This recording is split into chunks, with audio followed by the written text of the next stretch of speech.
Malayalam big boss season 7 ലൈവിൽ ഇപ്പോൾ നടന്നുകൊണ്ടിരിക്കുന്നത് നമ്മുടെ മസ്താനിയും അനുമോളും കൂടെ സംസാരിച്ചുകൊണ്ടിരിക്കുകയാണ്. അപ്പോൾ അനുമോൾ പറയുന്നുണ്ട്, നെവിൻ ചേട്ടൻ പുറത്ത് പോയി വന്നതിന് ശേഷം ഇപ്പം എന്നോട് പറയാറുണ്ട്, നീ എല്ലാവരോടും വന്ന് സംസാരിക്കണം, എന്താണ് എന്നോട് മിണ്ടാത്തത്, നീ അക്ബർ ഖാനോടും അതേപോലെ ശരത്തിനോടൊക്കെ സംസാരിക്കാൻ വരണമെന്ന്. പക്ഷേ അവരോടൊക്കെ എനിക്ക് സംസാരിക്കാൻ പോയി കഴിഞ്ഞാലും പക്ഷേ അവരൊക്കെ ഒരു ഗ്രൂപ്പായിട്ടാണ് ഇരിക്കുക. അപ്പോൾ എനിക്ക് അങ്ങനെ അധികം ഒന്നും സംസാരിക്കാനൊന്നും അവരോട് പറ്റില്ല എന്ന് അനുമോൾ പറയുന്നുണ്ട്. ഞാനിവിടെ ഇനിയിപ്പോൾ എത്ര ദിവസം 30 ദിവസം നിന്നു. ഇനി ഞാൻ ഈ ഷോയിൽ നല്ല ബോൾഡായിട്ട് തന്നെ ഞാൻ പോകും. പിന്നെ എനിക്ക് കരയാൻ എനിക്ക് പെട്ടെന്ന് സങ്കടം വരും. അപ്പോൾ ഞാൻ ആരെങ്കിലും ഒരാളെ കെട്ടിപ്പിടിച്ചാണ് കരയുക. എൻ്റെ ബെസ്റ്റ് ഫ്രണ്ടായിട്ട് ആരെങ്കിലും ഒരാളെ ഞാൻ കെട്ടിപ്പിടിച്ച് കരയുക. എൻ്റെ അച്ഛനും അമ്മയും തന്നെയാണ് എൻ്റെ ബെസ്റ്റ് ഫ്രണ്ട്. പിന്നെ എൻ്റെ ചേച്ചിയുണ്ട്. പിന്നെ എനിക്ക് ആരെ അങ്ങനെ ബെസ്റ്റ് ഫ്രണ്ടായിട്ട് ഇതുവരെ കിട്ടിയിട്ടില്ല.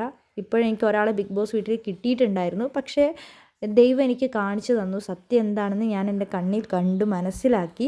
അതുകൊണ്ട് ഇനി എനിക്കൊരു പേടിയില്ല. ഞാൻ ഇനി ഒറ്റയ്ക്ക് തന്നെ നിന്ന് ഗെയിം കളിക്കും. അപ്പോൾ മസ്താനി പറയുന്നുണ്ട്, അനുമോൾ ഇനിയിപ്പോൾ എവിടെയെങ്കിലും ആരോടെങ്കിലും പോയി സംസാരിച്ച് കഴിഞ്ഞാൽ അവിടെ ഒരു ഗ്രൂപ്പ് ഉണ്ടാകും, അത് സ്വാഭാവികമാണ്.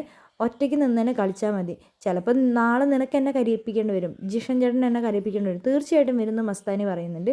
ഇതൊരു ഇൻഡിവിജ്വൽ ഗെയിമാണ്, അപ്പോൾ ഒറ്റയ്ക്ക് നിന്ന് മാത്രം കളിച്ചാൽ മതിയെന്ന് അനുമോളോട് പറയുന്നുണ്ട്.